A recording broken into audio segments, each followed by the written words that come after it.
Hey guys, Filmrook here, and in the month of January I watched a few movies, a good handful of them being new ones. So with that being said, welcome to my new segment for my channel called Monthly Movie Reviews. This segment will be here to help with the buffer time in between the longer solo reviews and analysis that I have, as well as Riley and I's Weekends Movies project, which if you like the Garbage Pail Kid review, stay tuned for the Wedding Singer one. And I think this will be a fun project for me as a self-proclaimed film buff, as I always try to watch at least one new movie a week. And I don't know about you folks, but I love going to the movies. I love the trailers, the overpriced popcorn, the lights when they dim, the whole shebang. The theater goes hand in hand when it comes to watching new movies. So for this video, I want to talk about all the new movies I watched in January. These type of reviews will have less spoilers than my average ones, with more emphasis on me expressing my first reaction to the film. But the last 25% of the video will contain spoilers for A Man Named Otto. Doing these little small reviews I think is a good idea, so the movies that don't warrant a review, or the ones I don't have time for, get the spotlight too. So without further ado, let's get into this. The first one I'm going to be talking about today is The Menu. Is that gonna fit everyone? Yeah, easily. 12 customers total. How do they turn a profit? $12.50 a head, that's how. What are we eating, a Rolex? I know this film came out in 2022, but I was a little late to the circus on this one. I saw it in Disney Plus though and decided to give it a shot from good word of mouth reviews. This film was a thrill ride to watch from the very start to the end, with us as the audience following the protagonist with each twist that's revealed every course. The plot of the movie is that 5 tables of guests go to this private, expensive, and fancy dinner, and show up to this restaurant hosted and led by the antagonist in the movie, Chef Slowik, played by Ralph Fiennes, who makes his character one of the most eye-glowing villains that 2022 got. Anna Taylor-Joy is a final girl in the way that a final girl should be. This is a movie where a protagonist who is smart, fends for herself, and is the only unique and special person in a group of victims, not because she's the main character, but because there's an actual reason she's different from the others. This is the type of horror films that we need right now. I just saw the trailer for Boogeyman, and even though it's from the mind of Stephen King, I've never seen one good Boogeyman movie. The Menu was fresh, not with its characters. The characters themselves are pretty stereotypical. You have rich business guys, rich white asshole, rich food critic. You can name all these characters off just by their profession or quirk. But this archetype writing works best in horror because we have such a limited time with these characters, not just in the length of runtime for most horror films, but in the limited time we have with these characters before they're ultimately killed off. What this film does for uniqueness is the unusual environment for this type of horror thriller, a restaurant, and it allows for this movie to play with its tone a lot, balance on this pretty nice line of dark comedy. The movie knows the idea of a killer chef brigade is a little absurd as well. You have all these men running for their lives because they know they're about to be killed, but then for black comedy's sake, you have this chef-obsessed fanboy who does not move an inch because he wants to try the chef's next course. If you're looking for a movie that will have tons of blood and weird kills, wait for stuff like Evil Dead Rise or Scream 6. But if you're looking for a movie that will have you at the edge of your seat waiting for the next meal to tell a story and what's all building up to, then this is the movie for you.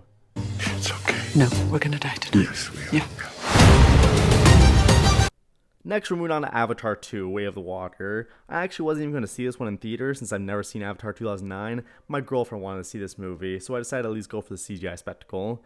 And at the end of the day, I was not disappointed. It was a visual masterpiece. I never once thought I was watching a movie. This film was a definite must-go see on the big screen. I was immersed from the start of the movie to the end, just by the grandness of everything. And because I haven't seen the first movie, I feel like I kind of had an advantage with being able to connect and be interested in the antagonist a little more than some of the moviegoers who believe that using the same villain as the last movie felt redundant and stale as my girlfriend felt.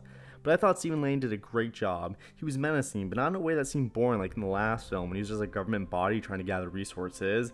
He has his own stakes in the film now. He wants to get revenge for literally being murdered in the last film. And with his new abilities, we see him go through the same experiences as Sully, highlighting their strengths and differences as characters. And speaking of Sully, I know I haven't seen the last movie like I said, but it's because it just seems so boring outside of his visuals. But in this film, Jake isn't just some soldier trying to get some Pandora Putane. He's a father now, not just with a son from the end of the first movie, but with 2 other children as well, a younger boy and a psychic daughter. So this film is much more of a family drama than it is a fantasy adventure film, which puts so much more meat on the bones of this franchise. The whole family doesn't seem to get utilized in this movie like the psychic daughter who just has seizures in the water until the climax, but there's another 3 movies coming out already. I'm sure she'll get more use there. And it seems to be a pretty common opinion that the 2 sons of Sully were practically identical despite their age difference, with the only thing really separating their design was the necklaces they wore.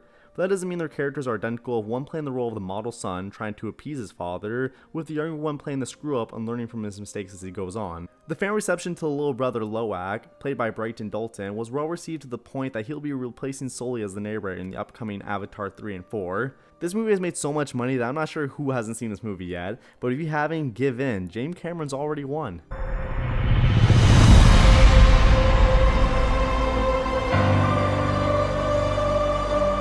Puss in Boots went fucking hard. I am known by many names. The Stabby Tabby, El Macho Gato, the Leche Whisperer.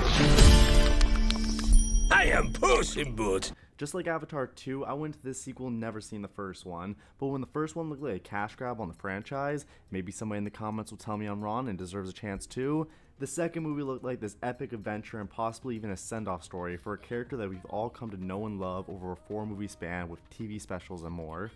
The same studio that did Into the Spider-Verse picked up this project, so the animation is just 10 out of 10. But the animation itself couldn't make this movie stand out in a franchise with such great and successful movies. It's the characters that everybody is staying for. Antonio Banderas is amazing as Puss in Boots. He is having a blast with his character, and you can tell from the start to the end that he just loves this movie too. I have not been able to get the way he delivers his lines out of my head. I am Puss in Boots, I laugh in the face of death. I enjoy this movie's plot just like the original Shrek, where it's just a buddy road trip comedy. Puss in Boots' relationship with Perrito is literally almost the exact same as Shrek and Donkey's relationship in the first movie, with Perrito bothering Puss till he gives in, and at the same time the love interest for Puss tags along, giving the film a very nostalgic feeling. How they spice things up though is with a few bad guys, which in my opinion can be an adventure and road trip movie killer. I think films like Without a Paddle, Identity Thief, The Goonies all suffer from not just having a main character be the pro and antagonist, always needing some type of police force and evil goons looking for money to keep them moving. Which is why I enjoy road trip movies like Fanboys. Sure, they might have some altercations with strangers along the way, but the goal is to get their dying friend to see a movie, and that's what pushes them to keep going. Not an unstoppable force, but an undying will. This movie, on the other hand, utilizes outside forces to keep the conflict building and the characters moving, with Goldilocks and the Three Bears, a gang of thieves, which is just such a funny play on this fairy tale family, trying to steal the map from Puss in Boots, so Goldilocks can make her own wish. You have the absolutely badass wolf, which is the literal representation of death in the Shrek universe, which I think could be played as ironic since the wolf represents immortality in Chinese zodiac signs. He is the reason why I saw this film. I think a lot of people saw clips, especially from the climax, floating around the internet, and just saw the animation, the characters, and the action look superb. Though I went into the theater wanting to see this badass villain, I walked out of the theater only to be completely smitten by John Mulaney's performance as Jack Horner, a character from a nursery rhyme that I didn't even know existed until this movie. Jack Horner is completely bitter towards the rest of the world since his nursery rhyme and life were completely ignored due to all the actual fairy tale creatures and beings taking the spotlight, causing his childhood to be surrounded by poverty. Now he's all grown up, rich, and collecting as many fairy tale items as possible because nothing is ever enough now, so a wish that can grant the man who wants everything, anything, fuels him. Lord Farquaad and the fairy godmother were great villains, both cunning and evil in their own ways. But their plans and motives are extremely similar, with both wanting Fiona so they become royalty that they think deserve to be. Jack Horner, on the other hand, only loves money and things. He is completely voided of any human emotion, leaving him to be the most evil antagonist in the entirety of the Shrek franchise, while also being the funniest. With Shrek, the franchise has been around for so long that the producers and screenwriters know that a lot of us who grew up on Shrek are adults now, so the comedy for this movie is just as funny as the original Shrek was for our parents, while keeping the humor it needs to attract the younger audience these animated adventures usually aim for. It's even better when Jack Horner is paired up with Jiminy Cricket for most of the film. Having this embodiment of consciousness sitting on the shoulder of this vile, irredeemable human being, it allows for some of the funniest moments in the movie. This movie is definitely on its way to making my top 10 movies of 2023. It is everything that kids' film should be. The jokes land every time, the animation is beautiful, and you can't just help but connect and get invested in the story. The post-credit scene even sets up Shrek 5, and with a budget of $90 million and a box office return of over $340 million, it seems like another movie in this franchise is inevitable. You gotta trust him, look at those eyes! You call that cute? And with the paws, it's all so cute!